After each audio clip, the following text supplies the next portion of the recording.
Very good evening, students. Very good evening to all of you. तो अभी हम आपके साथ एक और नया टॉपिक डिस्कस कर देते हैं। टॉपिक क्या और मिसेलेनियस कुछ चीज़ें हैं वो मैं आपको बता देता हूँ। तो मिसेलेनियस में वो चीज़ें हैं जो कुछ एक तो हैं एनसीईआरटी टेक्स्ट में और कुछ एक नहीं भी हैं, लेकिन उन पर सवाल कॉम्पिटिटिव एग्जाम्स में पूछे जाते हैं। तो पर्टिकुलरली ये वाला जो मिसलेनियस वाला जो पार्ट है, this is particularly important for the NEET and JEE Mains और जेई एडवांस के लिए भी है, बट बस नीट और जेई मेंस के लिए पर्टिकुलर है। और आप ये देखिए सीक्वेंशियली मैं आपको बता रहा हूँ। सबसे पहले मैंने आपको एनसीईआरटी 11वीं के हिसाब से सब कुछ बताया है और हम आपको कॉम्पिटिटिव के हिसाब से कुछ चीज़ें हैं जो एनसीईआरटी में थोड़ी थोड़ी हैं, थोड़ी नहीं भी हैं, but the questions are asked. तो उस पॉइंट ऑफ व्यू से मैं आपको ये टॉपिक करवा रहा हूँ। तो ये मिसेलेनियस जो है आपका अ,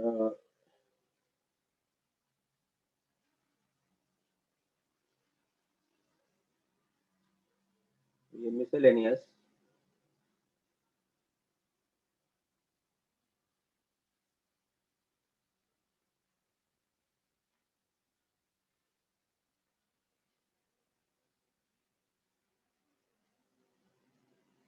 जो चीज़ें हैं वो मैं आपको करवा रहा हूँ। तो इसमें एक तो मैं आपको करा देता हूँ ड्यूलॉन्ग एंड पेटिट्स लॉ। क्या करवा रहा हूँ बेटा? ये है ड्यूलॉन्ग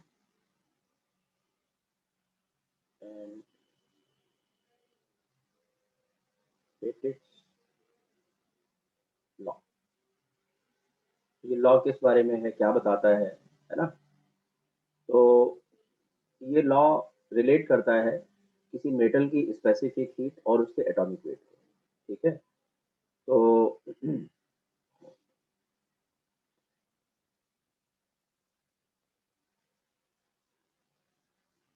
this law relates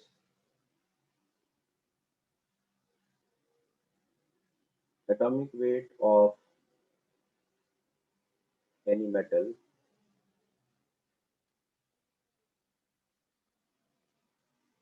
with its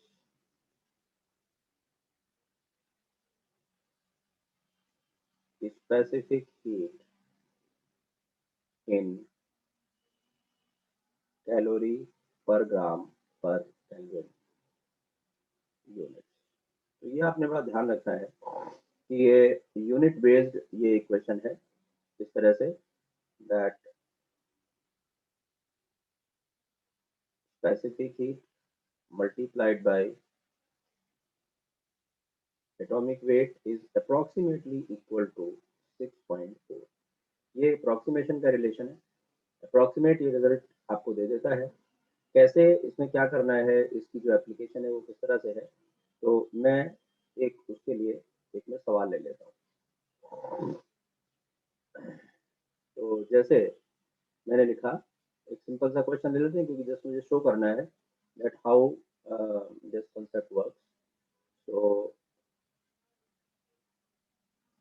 specific heat of a metal is 1 joule per gram per Kelvin.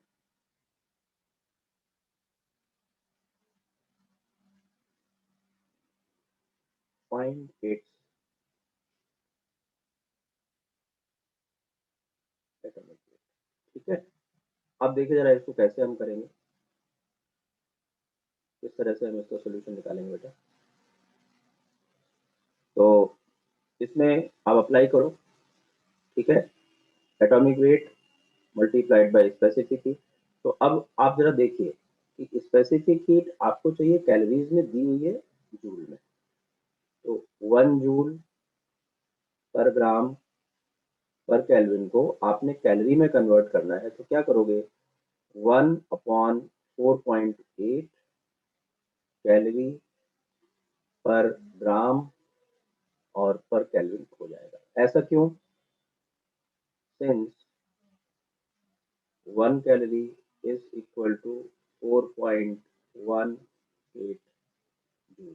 ठीक है, तो इस तरह से आपका ये इक्वेशन बन गया। ऐसे आप करेंगे।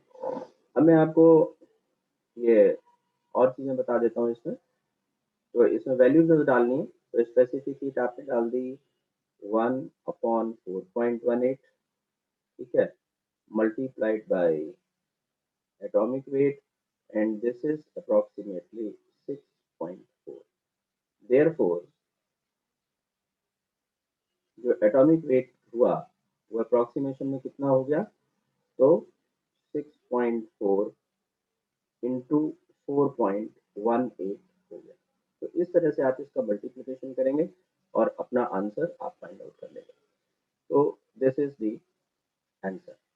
इसका मल्टीप्लिकेशन आप करके ये आपका आंसर आ जाएगा। मल्टीप्लाई आप कर लो अपने आप से, ये आपका आंसर आ गया।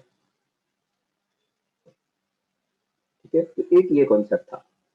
एक इसी तरह से एक एक और कॉन्सेप्ट है जो कि एनसीईआरटी में है, और वो कॉन्सेप्ट है कि एटॉमिक वेट और मॉलिक्यूलर वेट कभी कभी मिक्सचर्स के निकालने पड़ते हैं। तो atomic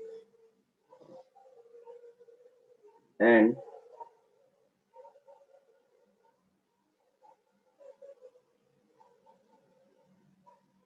molecular weight of mixtures.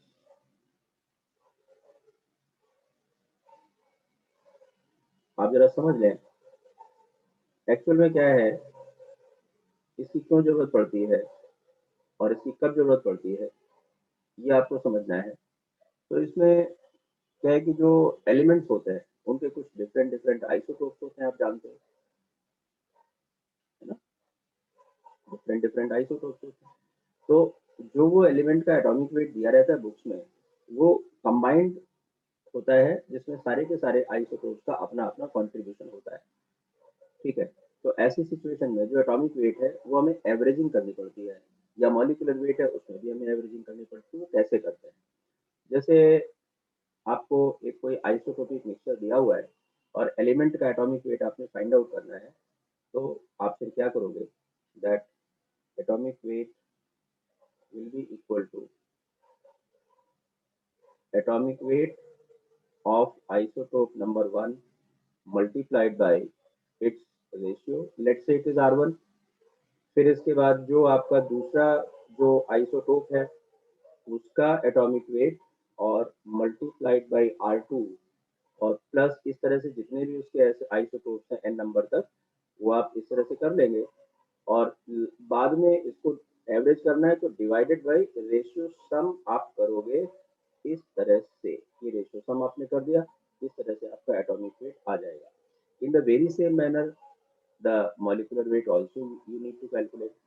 तो ऐसे ही द सेम repeat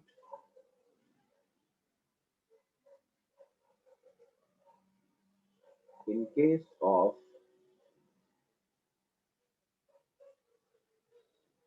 molecular। ठीक है, अब आप देखो, मैं थोड़ा सा इसमें आपको इसमें भी एक क्वेश्चन के थ्रू ये चीज समझाने की कोशिश करता हूँ, जिससे कि आपको पता चल जाए कि इसको अप्लाई कैसे करना है। तो एक हमने क्वेश्चन ले लिया दैट लेट मैंने एक सवाल ले लिया that ECl5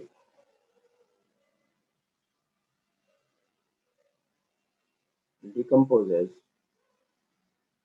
as।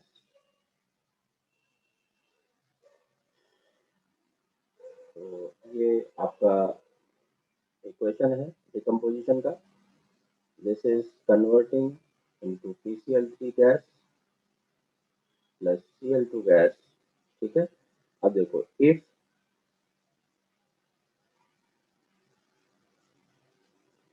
degree of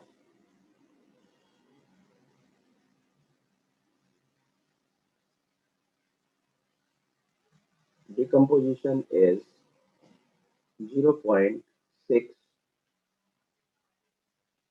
then find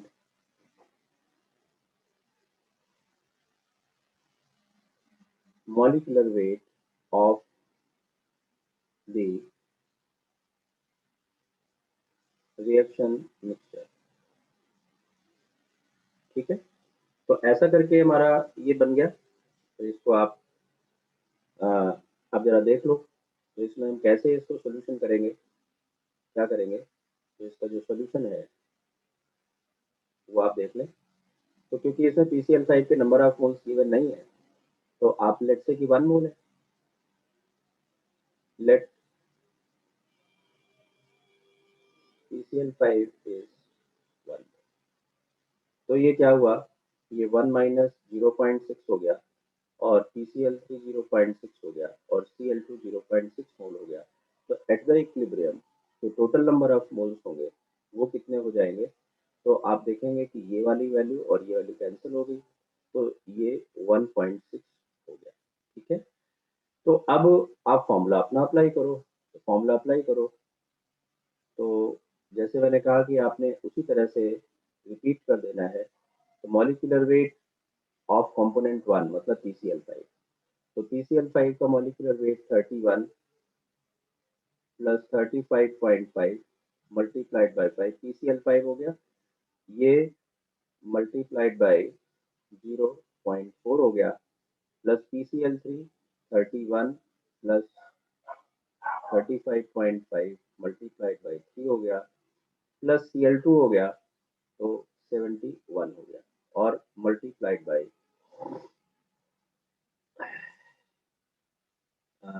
0.4 हो गया। 0 पॉइंट, ये कितना है, प्लस 31 इंटू दिस, और चाहिए तो मैं लिख नहीं चाहिए, 1 मिनट रुको। तो ये आपको इरेज करना पड़ेगा, ये इरेज करना पड़ेगा, इरेज करना पड़ेगा, और ये मल्टीप्लाइड बाय 0.6 और प्लस 71 इंटू 0.6, ये आपका सारा हो गया। This whole divide by ratio sum, तो ratio sum is what, this is 1.6। तो इसको आप कैलकुलेट करेंगे तो आपको इस मिक्सचर का मॉलिक्यूलर वेट मिल जाएगा। थोड़ा सा दिक्कत लग रही है, डिफिकल्ट लग रहा है, तो थोड़ा सा डिफिकल्ट, ये अरिथमेटिक पॉइंट ऑफ व्यू से थोड़ा सा डिफिकल्ट होता है, लेकिन आप कर सकते हैं, ऐसा कुछ नहीं है। तो ये मिक्सचर का मॉलिक्यूलर वेट आपको इस तरह से मिल जाएगा।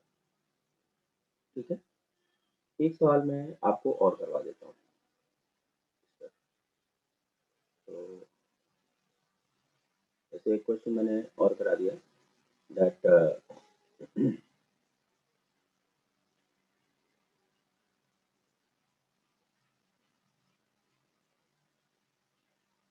atomic weight of H is 1.008। ठीक है, if percentage by weight of protein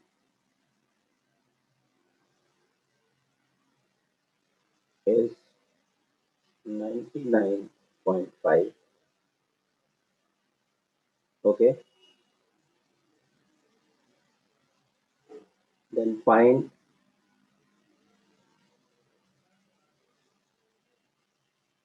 composition of hydrogen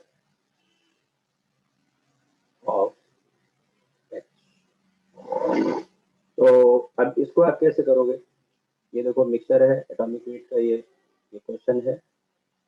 तो इसमें आपने क्या करना है, that atomic weight is equal to atomic weight of component 1, that is 1 for protium, and its percentage here it is given as this।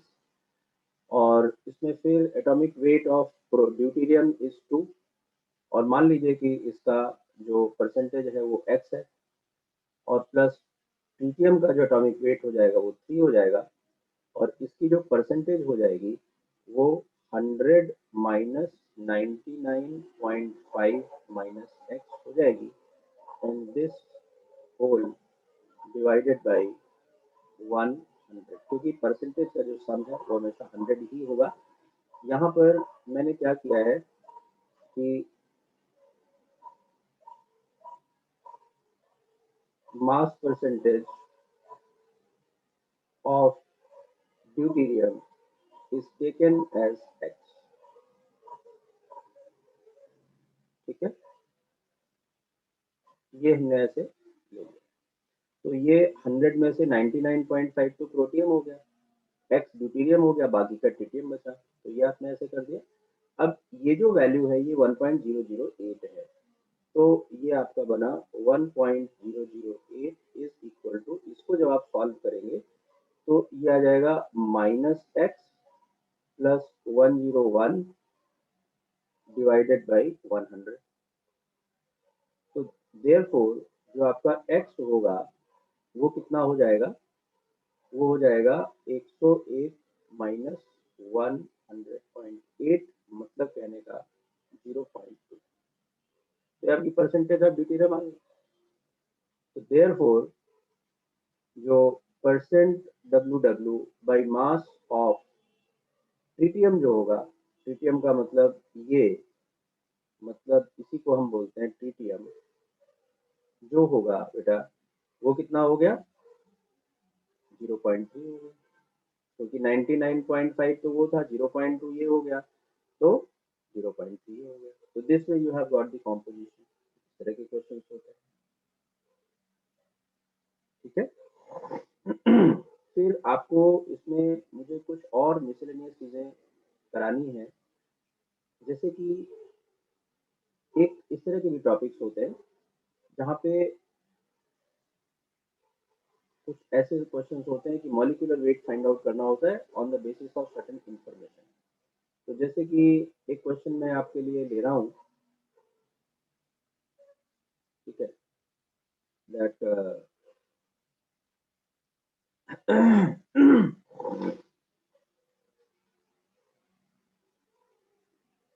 there are four iron atoms in there are four iron atoms in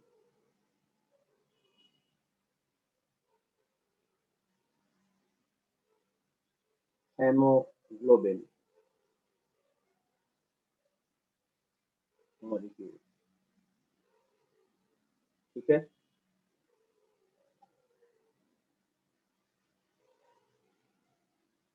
mass percentage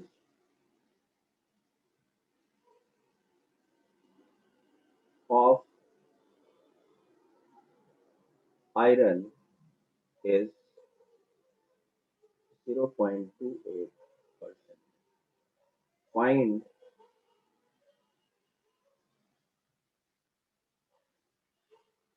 molecular weight of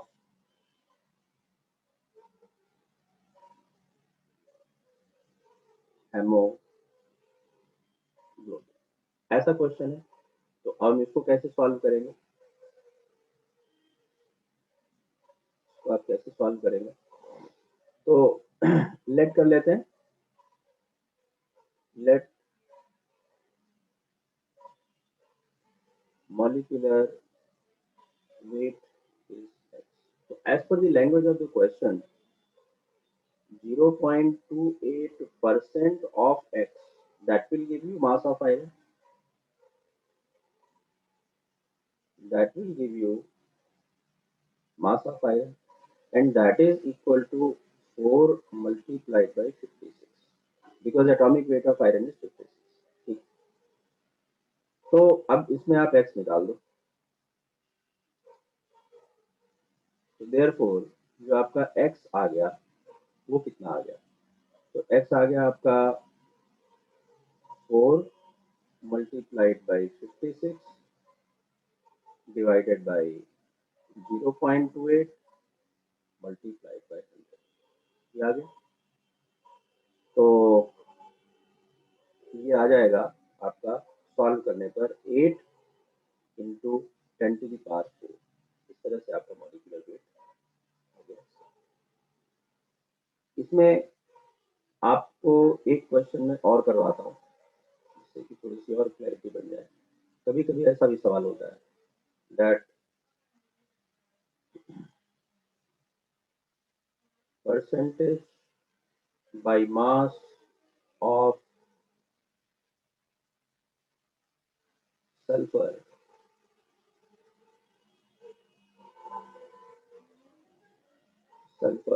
S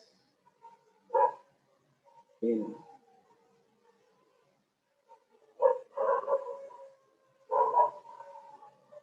vulcanized rubber। और ये सब question just जो भी 10th पास करके 11th में आए उनको ये क्वेश्चन नहीं करने की जरूरत है। जो 11th कर चुके हैं उन्हीं को करने की जरूरत है, क्योंकि ये 11th के लिए बोर्ड के लिए बिल्कुल भी यूजफुल नहीं है ये सब चीजें। ठीक है। Percentage of sulphur in vulcanised rubber is 0.32।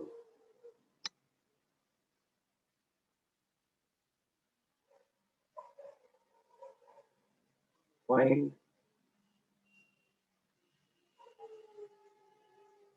minimum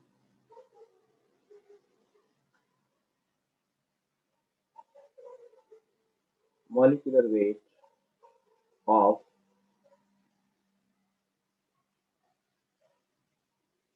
rubber. ऐसा क्वेश्चन है, अब इसको कैसे आप सॉल्व करोगे? तो देखो, मिनिमम मॉलिक्यूलर वेट का एक थॉट आपको जनरेट करना पड़ेगा अपने दिमाग में। किसी भी कोई सा भी मॉलिक्यूल है, अगर उसमें मिनिमम मॉलिक्यूलर वेट के लिए भी उसमें एक एटम तो सल्फर का होना पड़ेगा, क्योंकि एटम फ्रैक्शन में नहीं हो सकता।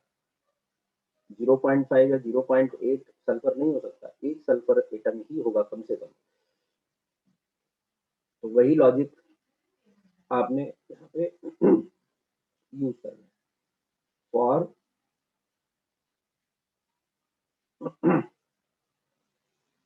मिनिमम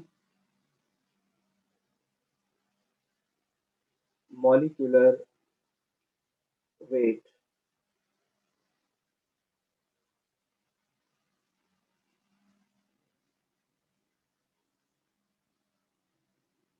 hemoglobin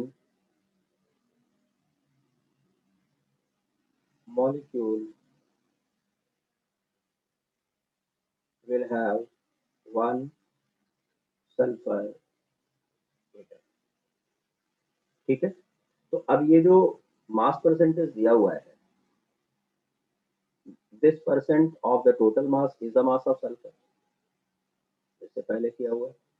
तो अब हम मैथमेटिकल जो इक्वेशन बनाएंगे वो क्या बनाएंगे कि 0.32% of x, where x is the molecular weight, let's say, so this is mass of sulfur। तो यहाँ पे जो मास ऑफ सल्फर है वो कितना होगा? तो 32 होगा, because one atom is there. तो इस तरह से जो मॉलिक्यूलर वेट आया x की वैल्यू वो कितनी आ गई? तो ये आ जाएगी 32 मल्टीप्लाइड बाई 100 डिवाइडेड बाई 0.32। तो ये आपकी वैल्यू 10⁴ आ गई। ठीक है। तो ऐसे करके ये भी आपने एक क्वेश्चन ये सीख लिया है ना। तो इसमें आपको मुझे एक दो चीजें और करवानी है। अब एक इसमें होता है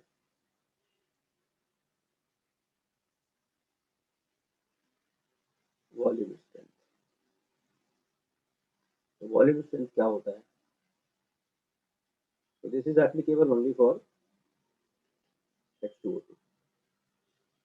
तो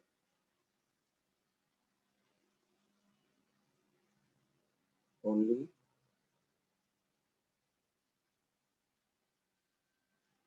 applicable to represent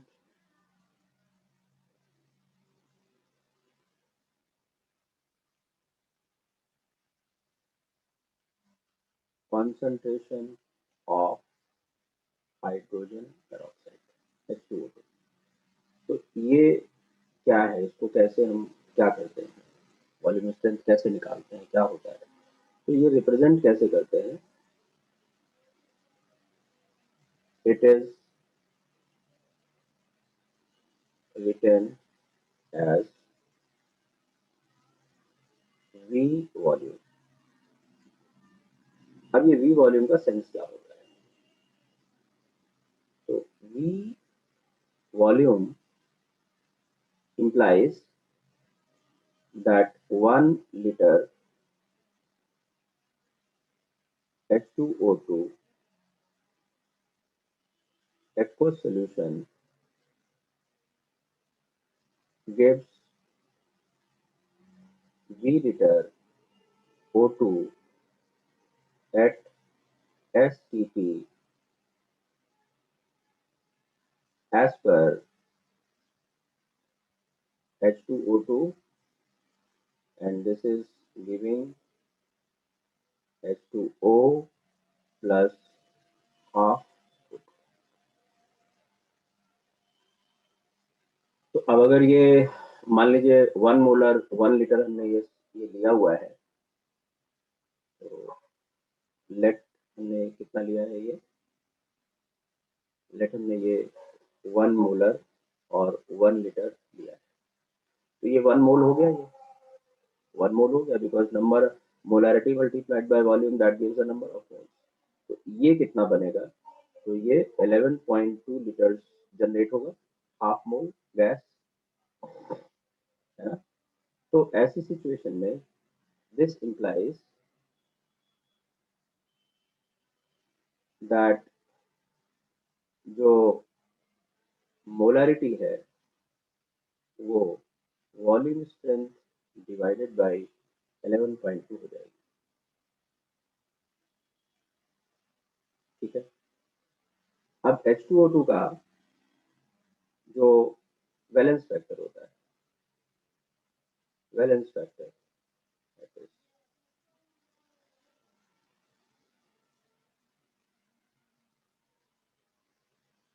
of H2O2 is equal to 2, and normality is equal to molarity multiplied by valence factor, या n फैक्टर बोल देते हैं कॉमनली इसको। तो ऐसी सिचुएशन में फिर नॉर्मेलिटी हो जाएगी volume strength divided by 5.6, because this will be equal to molarity multiplied by 2। तो ये नॉर्मेलिटी का रिलेशन आ गया, ठीक है। तो ऐसे करके हमने चीज़ों को कोरिलेट कर दिया। अब इसमें क्वेश्चन कैसा बनता है, तो उसके लिए एक हमने क्वेश्चन ले लिया, ठीक है। तो जैसे मान लीजिए हमने क्वेश्चन लिया कि 5.1 ग्राम H2O2 is present in 750 ml aqueous solution.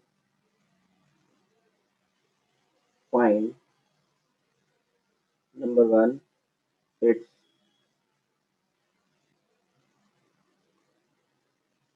strength,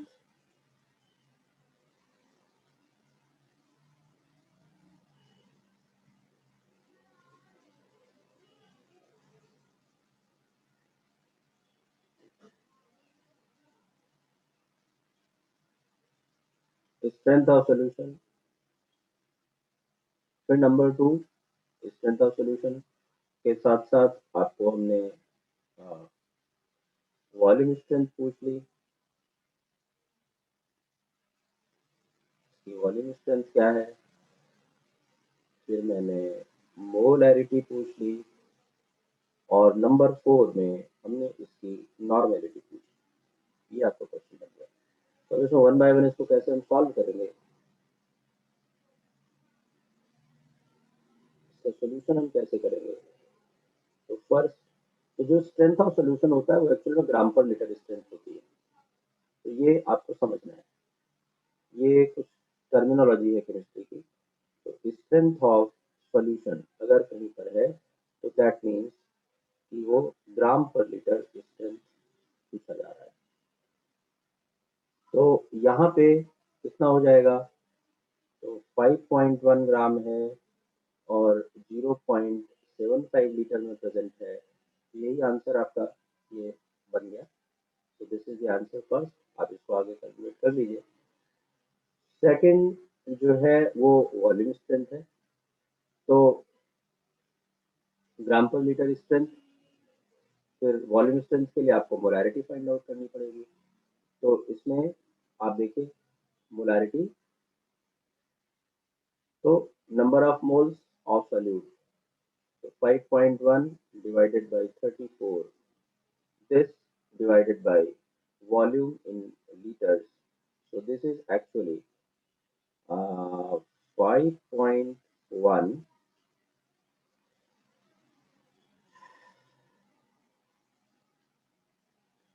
divided by 34 into 0.75, ये मोलारिटी आ गई।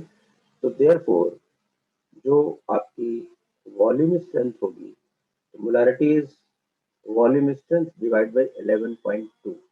So this will be equal to 11.2 multiplied by 5.1 divided by 34 multiplied by 0.75। ये आपका मोलारिटी, ये आपकी वॉल्यूम स्ट्रेंथ आ गई। इसको आप फर्दर कैलकुलेट कर लीजिए, ठीक है। बाकी के जो दो आंसर्स हैं वो ऑलरेडी निकल ही गए। नंबर 3 में आपको मोलारिटी फाइंड आउट करनी है, तो ऑलरेडी आप निकाल चुके हैं पहले वाले पार्ट में। Number of moles divided by molar mass, mass of the substance divide by molar mass, ये number of moles of solute बन गया, divided by volume of solution in litres. So this is your molarity. ये already हम कर चुके हैं, मैंने दोबारा से लिख दिया, मोलारिटी हो गई। नंबर लास्ट में नॉर्मेलिटी है, तो normality is equal to molarity multiplied by 2. So therefore this will be equal to 5.1 multiplied by 2 divided by 34 multiplied by 0.75। इनको आप फर्दर कैलकुलेट कर लीजिए। I just want to illustrate you that what kind of problems can be asked, ठीक है। तो ये इस तरह के, ये कुछ एक और मुझे कॉन्सेप्ट अभी मुझे दिमाग में आ रहा है आपके साथ डिस्कस करने के लिए। तो एक और होता है बेटा, that is volume strength.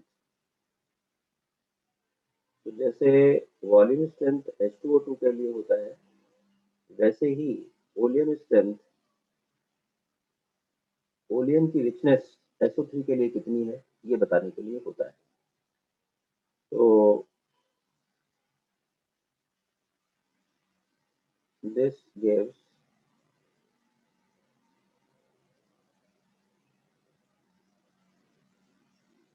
Richness of volume, और वॉल्यूम क्या होता है, ये तो H2SO4 डॉट SO3 इन SO3, ठीक है। तो इसमें जो रिप्रेजेंटेशन होती है,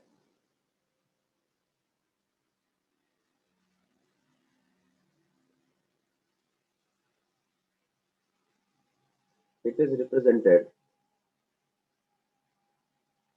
as 100 plus X percent volume.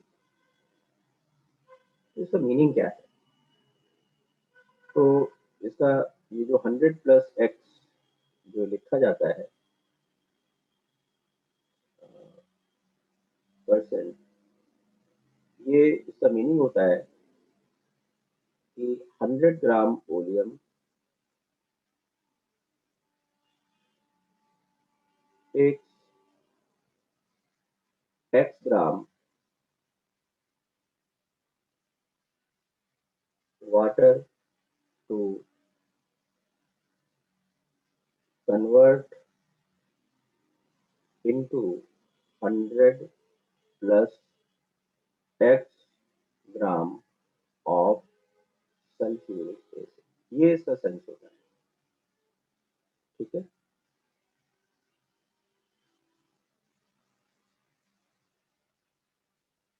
ये इसका सेंस होता है।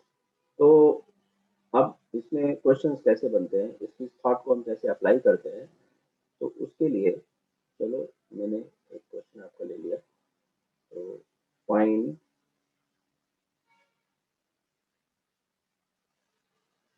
मास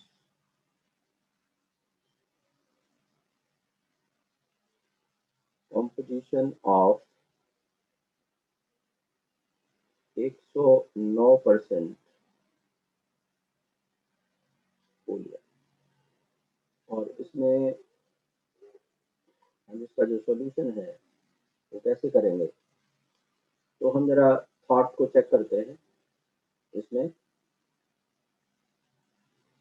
तो थॉट ये है कि 109% है, तो आप जरा देखो इसमें।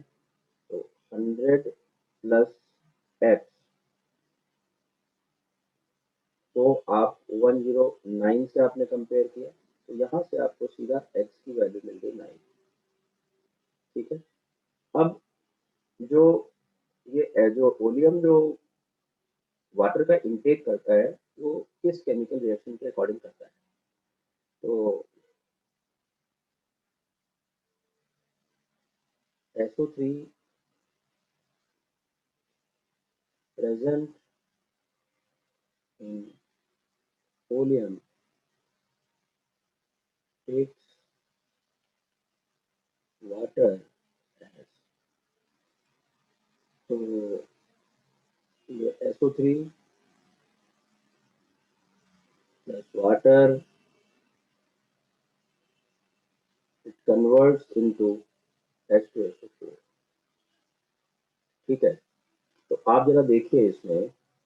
तो now here since 15 gram water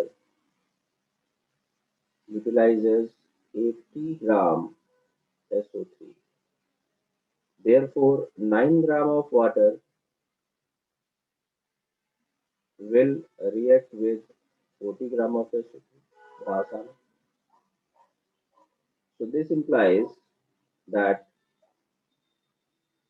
100 gram oleum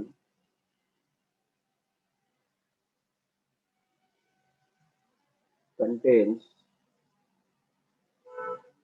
40 gram SO3। Therefore,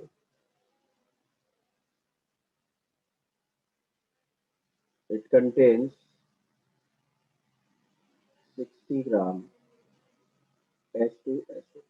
तो ये आपका कॉम्पोजिशन आ गया, और इस तरह से ये आपने इसका आंसर निकाल दिया। इसका आंसर, तो ये इस तरह के क्वेश्चंस होते हैं जो बड़े स्पेसिफिक है।